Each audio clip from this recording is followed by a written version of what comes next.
Special intensive revision ప్రక్రియతో జర పైలంగా ఉండాల్సిందే.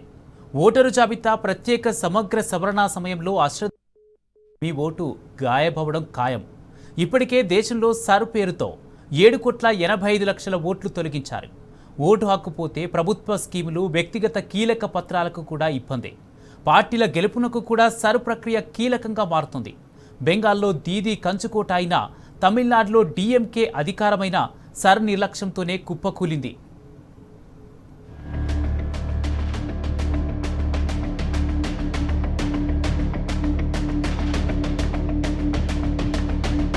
ప్రజాస్వామ్య వ్యవస్థలో ఎన్నికలు ఎంత ముఖ్యమో ఓటర్ల జాబితా ఇప్పుడు కూడా అంతకంటే ముఖ్యంగా మారింది. ప్రస్తుతం రాష్ట్రంలో జరుగుతున్న సర్ ప్రక్రియ గురించే అంతటా చర్చ జరుగుతోంది. సర్ సవరణ సమయంలో కొంచెం నిర్లక్ష్యం చేసినా ఓటు హక్కు కోల్పోయే ప్రమాదం ఉందని నిపుణులు హెచ్చరిస్తున్నారు.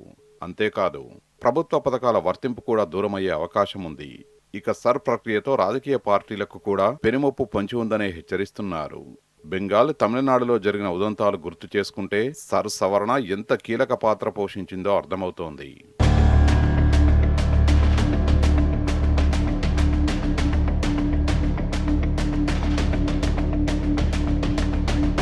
దేశవ్యాప్తంగా 12 రాష్ట్రాల్లో సర్ ప్రక్రియలో భాగంగా 7,85,00,000 ఓట్లు తొలగించినట్లు వార్తలొచ్చాయి. అత్యధికంగా యూపీలో 2,40,000 ఓట్లను, బెంగాల్లో 91,00,000 ఓట్లు, తమిళనాడులో 97,00,000 ఓట్లు తొలగించారు. అందుకే సర్ ప్రక్రియలో రాష్ట్రంలో అందరూ పాల్గొనాలని నిపుణులు సూచిస్తున్నారు. ఓటు కోల్పోతే అన్ని ప్రభుత్వ కార్యాలయాల్లో గుర్తింపుకు అవసరమయ్యే కీలక పత్రాల్ని కోల్పోయే ప్రమాదం ఉందని హెచ్చరిస్తున్నారు. ఓటు హక్కు కోల్పోతే ప్రభుత్వ పథకాలు వర్తించవని అంటున్నారు. భవిష్యత్తులో అన్ని ప్రభుత్వ పథకాలకు ఓటరు గుర్తింపునే ప్రధాన ఐడి ప్రూఫ్గా తీసుకోనున్నారు.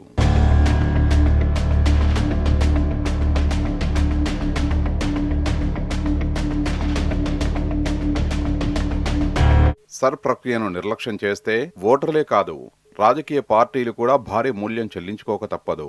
అందుకు ఉదాహరణే బెంగాల్ ఎన్నికలుగా చెప్తున్నారు. సర్ ప్రక్రియతో ఓట్లు తొలగించడంతో ఎన్నికల్లో బీజేపీకే భారీగా లాభం చేకూరింది. సర్ ప్రక్రియలో 5,000 ఓట్లు తొలగించిన 13 నియోజకవర్గాల్లో బీజేపీ గెలిచింది. 5,000 నుంచి 15,000 మధ్య ఓట్లు తొలగించిన కేటగిరీలో 50 స్థానాల్ని, 15,000 నుంచి 20,000 ఓట్లు తొలగించిన కేటగిరీలో ఏకంగా 142 సీట్లు గెలుచుకుంది బీజేపీ. టీఎంసీకి అనుకూలంగా ఉన్న ఓటర్లనే జాబితా నుంచి తొలగించడమే బీజేపీకి బాగా కలిసొచ్చిందని అంటున్నారు. బెంగాల్లోనే కాదు, సర్ ప్రక్రియను నిర్లక్ష్యం చేసిన తమిళనాడులో డిఎంకే పార్టీకి భారీ మూల్యం తప్పలేదు. గత స్టాలిన్ ప్రభుత్వ మంత్రివర్గంలో 15 మంది మంత్రులు ఓడిపోవడానికి కారణం సర్లో తొలగించిన ఓట్లే కారణమని విశ్లేషకులు అంచనా వేస్తున్నారు.